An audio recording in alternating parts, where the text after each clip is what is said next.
So hi, my name is Ann Zaprazny of Great Sports Minds, and I am honored and humbled to be joined by George Mumford. Welcome, George. Hi, how are you? Good. I am so honored you're here. George does not know this. I first actually became a fan of his when I got his book, The Mindful Athlete. His Secrets to Pure Performance, back in 2015 when it first came out. And I was like a kid in a candy shop when I saw he was the keynote speaker in October at the Applied Sports Psychology Conference in Portland. I was like, we have a legend in the house. And why do I call him a legend? George is a movement maker. He has worked with some of the most elite athletes, including Michael Jordan, Kobe Bryant, the Chicago Bulls, numerous college teams in the space of mindfulness. And he's actually known as the performance whisperer. So welcome, George. Thank you. But I'm just so happy to be here and to be able to share some of my experience, strength, and hope. I love it. You experience strength and hope. So George, right now we're in a time where I think people need hope. The Yes. Coronavirus, specifically, if we isolate athletes right now, for many, their season has been either postponed or canceled. And if they're seniors, they've lost their season. So it's challenging times. And so, use the word hope. So how do you bring hope? How do you help instill hope? Yes. So how do you instill hope? Well, it's because from my own experience, just coming from feeling like a phoenix being reborn, the ashes, dealing with my own experience as an athlete who was injury prone and who got addicted to pain meds and then illegal drugs, and then being able to recover from that, and not just recover from that, but come back from a life that was devastatingly challenging and stressful and chaotic. That same process that I used to find myself and to get from survival mode into growth mode or into thriving, that how would I not have hope, having come through what most people don't go through.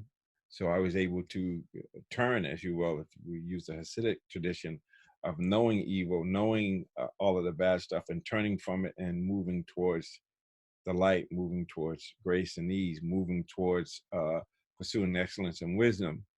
And so the best way for me to keep that is to share it with other people. Say, well, this is how I did it. So if it worked for me, I know it will work for you. And I had to start out with this idea of hope and optimism. We know that from research.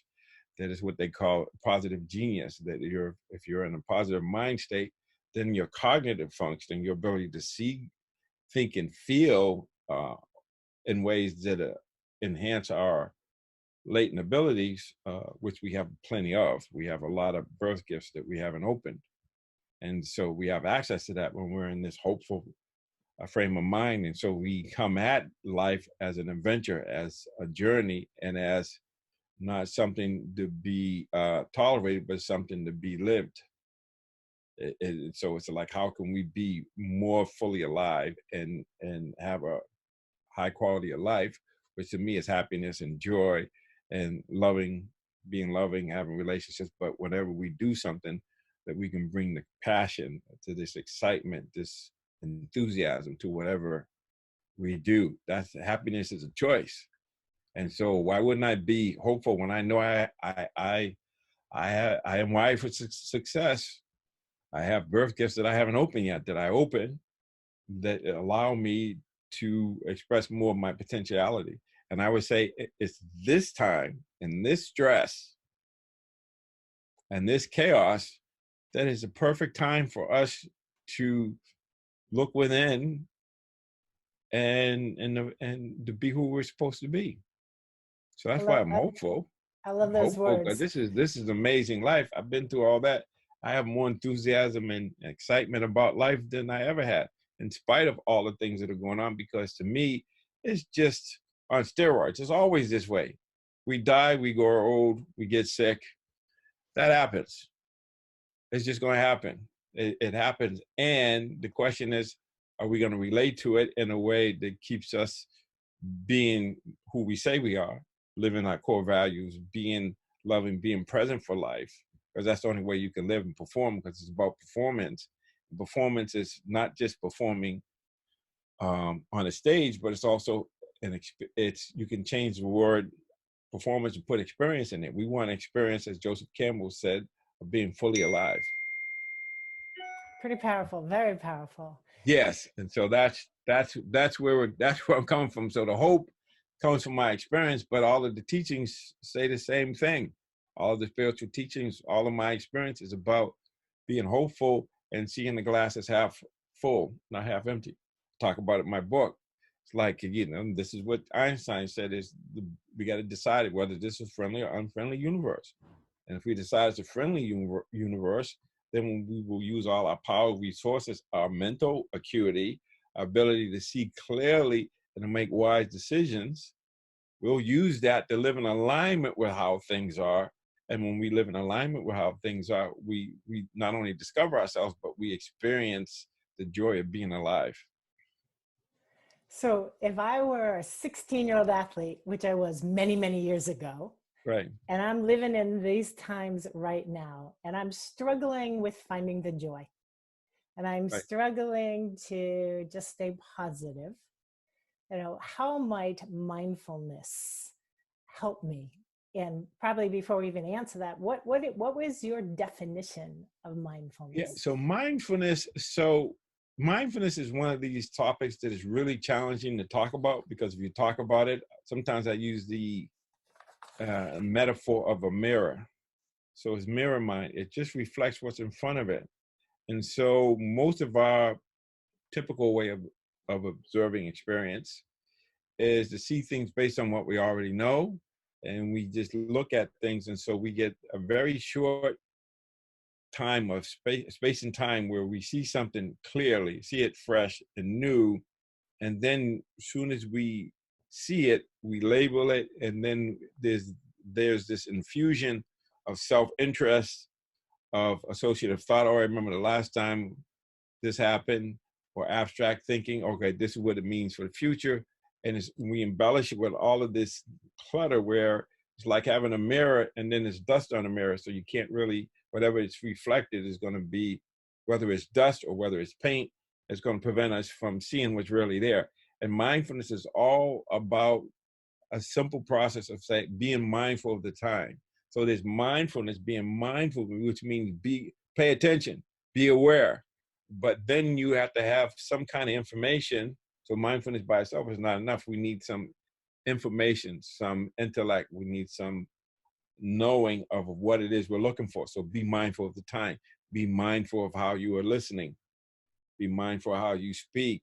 So mindfulness by itself is not enough, but it usually involves something that we're doing where we're paying attention and we're letting, it's like living in that sense of wonder where we're letting what is in front of us speak to us in its own language, instead of us interrupting or interfering with what's happening. So why is this important? Well, because if we don't see clearly, then we won't behave clearly, or our performance is going to be affected, because we can't see what's going on. How can we respond to what we don't see? And to the degree that we can see clearly and see uncritically, or not trying to push it or pull it away, by being still, we can see what we need to see. And when we see what we need to see, when we create space between stimulus and response, we have time to really think about, okay, so what's the right choice? So we think about it even beforehand.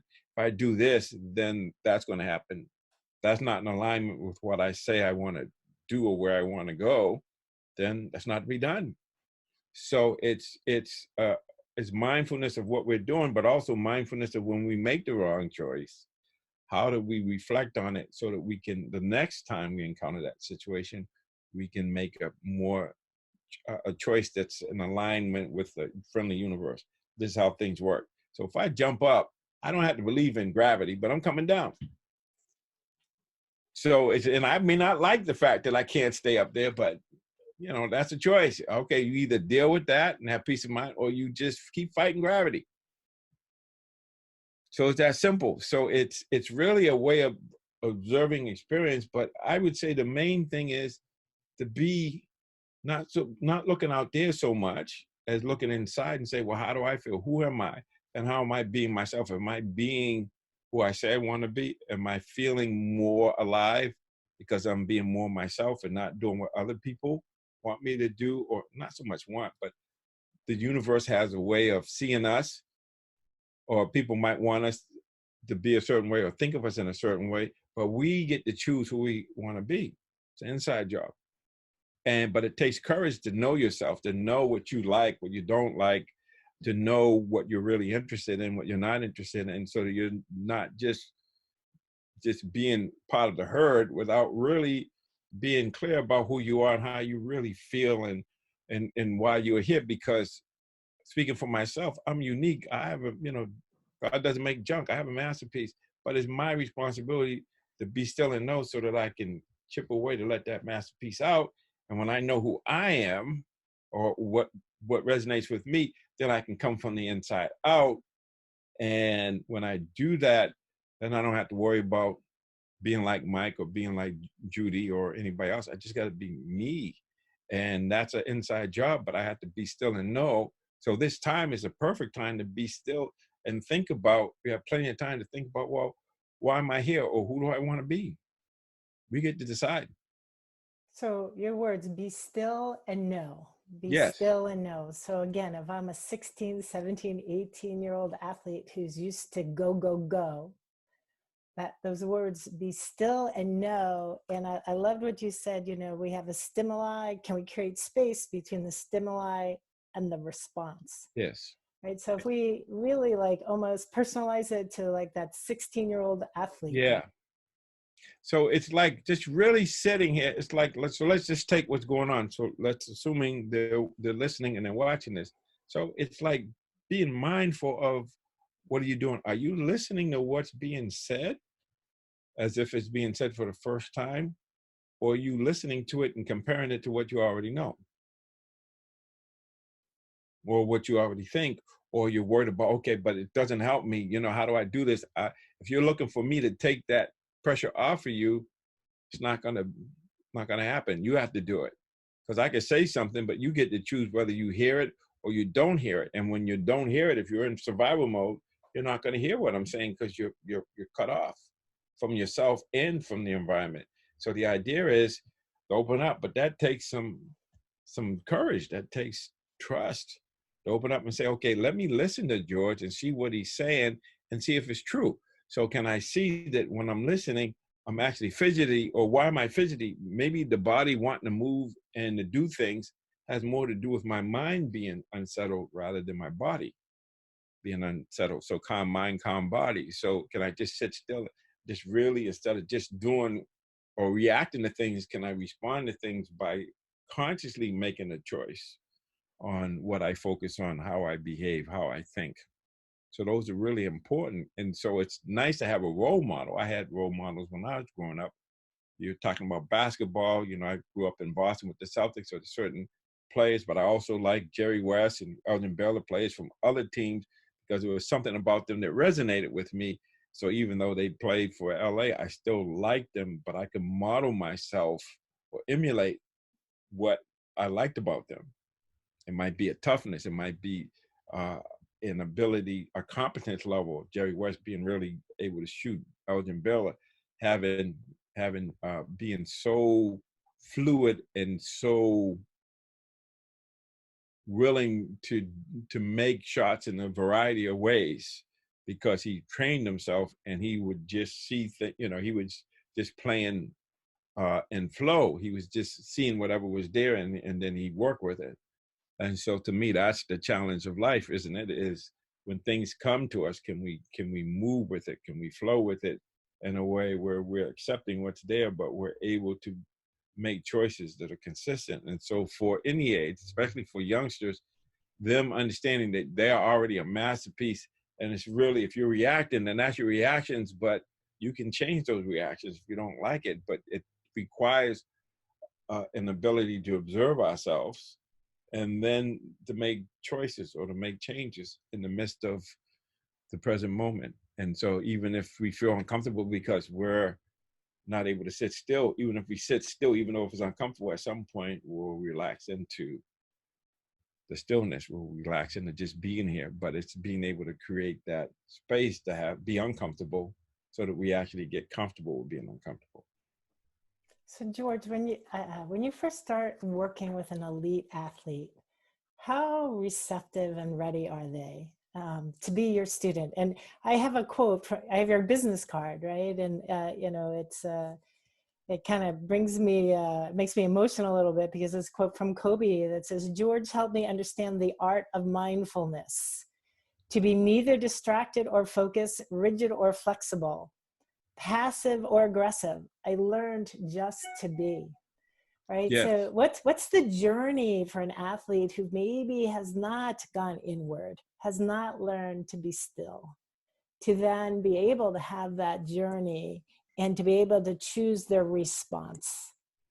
Yeah. So it's just recognition. And I just want to shout out that, obviously I was really close to Kobe, and it was a big loss for, and just hearing the word, the late and great Kobe Bryant, that's very interesting, in the sense that I really didn't expect to hear that phrase No, too at early. this time. Too But at the early. same time, he's living on, and people are interested in the Mamba mentality and what he represents. And so when we think about, well, what's possible, so how do we have to understand that Kobe is just like us. So when you ask me about working with elite athletes, I don't see people as, I see everybody as an elite athlete or an elite human being, right? So it's the saying is, how do I relate to them? How can I help them be who they are?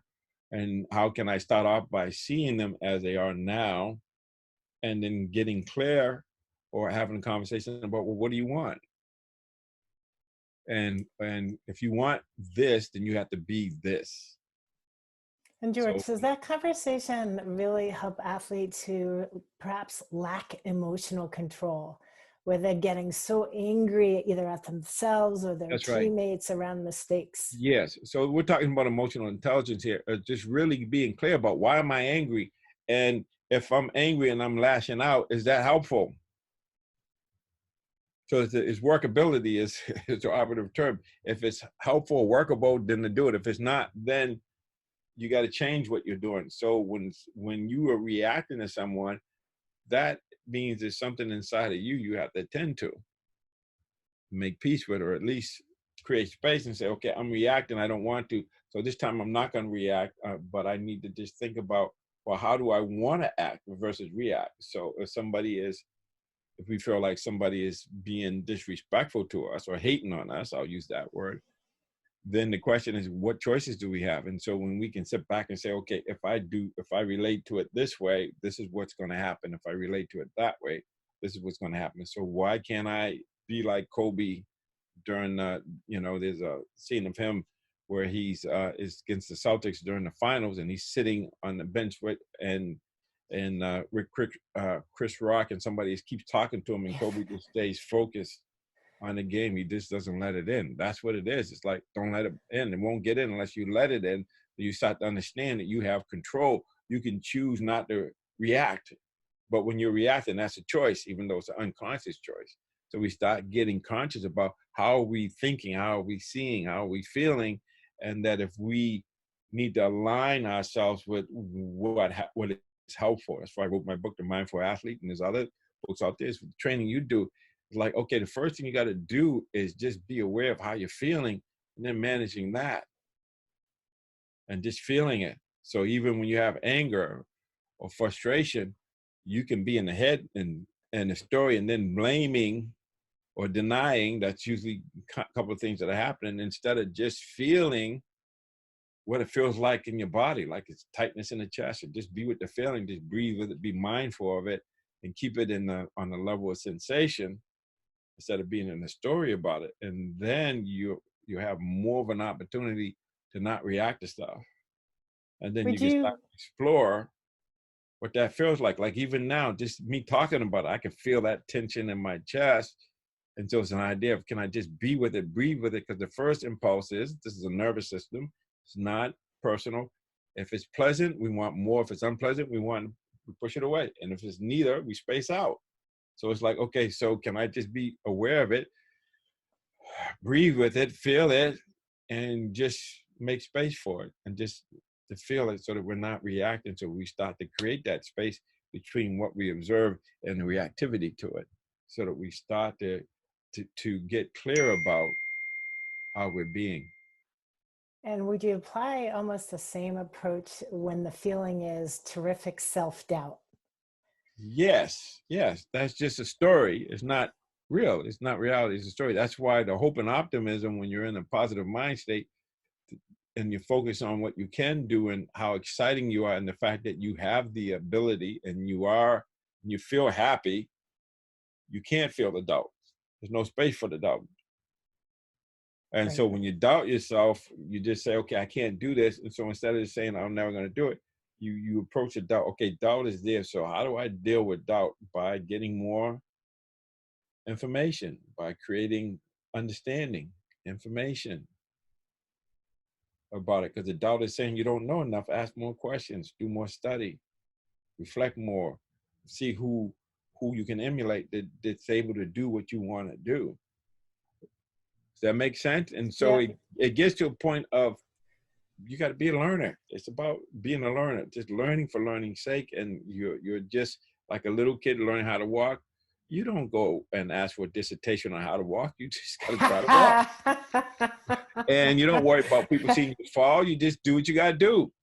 And so we have Right. to have that mindset of being a learner. And how do I got to crawl before I can walk, before I can run. So maybe I just got to get clear about what it takes to get to where I want to get to, and resolve myself to go through the discomfort and the making the mistakes that are actually feedback that's telling me what I need to change. So the idea is to make more mistakes quicker so you can learn faster. That's the competitive edge, is learning faster and understanding. But what do you got to learn first is who you are, or who you want to be, and how you are being, so that if it's not in alignment with what you say you want to do, then you have to change the being. And you change the being by getting clear about your thoughts, your behaviors. You start watching your behaviors. So Gandhi said, your beliefs become your thoughts. Your thoughts, this is my book, your thoughts become your words become your actions become your habits become your values become your destiny. So if your destiny is to be a champion, and then you got to believe that it's possible for you to be a champion. You have to have thoughts that are consistent with that. You have to speak, self-talk, and how you communicate has to be consistent with that. Your actions have to be consistent with that. And then it'll be a habit. And then the habit will be a reflection of your values. So that's an equation. So you can say, my value is to be tough-minded. Okay, so then that equation. So the mindfulness, being mindful of what it takes, being mindful of what I'm doing versus what I want to do, so that there's immediate feedback, so that we can keep adapting, adjusting, and learning from mistakes. So it's error correction, which is a whole part of it. Mistakes are something that we make when we get out of comfort zone, when we're learning. A big part of learning is trial and error. And we So, have to embrace it without losing confidence, because we make a mistake and then we evaluate who we are, rather than saying, no, that's just a process. That's not who we are. That's just part of what happened. That's an event. That's not who you are. But we identify with it. So when you're mindful and you realize, oh, I'm identifying with the mistake, then you can say, okay, if that's not helpful, then how do I not identify with it? And that's the practice. Once you have to keep doing it, and you keep doing it, then at some point, okay, I don't have to do this. So that's why we write books, we read books, we talk to people, we listen to podcasts like this, and we keep reflecting on, well, how do I do this? The how to, rather than the why. We focus on the how. lots of wisdom there. Lots of wisdom there, George. I'm like, I could keep talking to you for hours. You know that, Yes. right? So I'm giving it up today, but I have no idea what's going to come out, but I know it's going to be good. It's good. It's good. So here's a question. I always say, if I knew what I know today as an athlete years ago, my Right. journey might have been different. Yes. Right. So if you had the wisdom you have today and you imparted it to a younger athlete and they embodied it, how do you think their journey and their enjoyment and joy of sport would be? It would be better because I feel like what I'm doing, I was standing on the shoulders of giants, people that came before me. And so it's just respecting. And how could it be different? It could be a lot different because they have access to the resources, and it could be really wonderful. I mean, that's why I'm doing what I'm doing. And that's why I want to get them. My next book will be for younger folks because I want to get them earlier so that they realize that they have a certain level of self-agency. What I mean by that is they have power. They can choose. They have freedom and power of choice, even though within the context of the adults they're around, but also the self-agency and the self-worth that, like God doesn't make junk. I got a I love that. masterpiece. God doesn't make junk.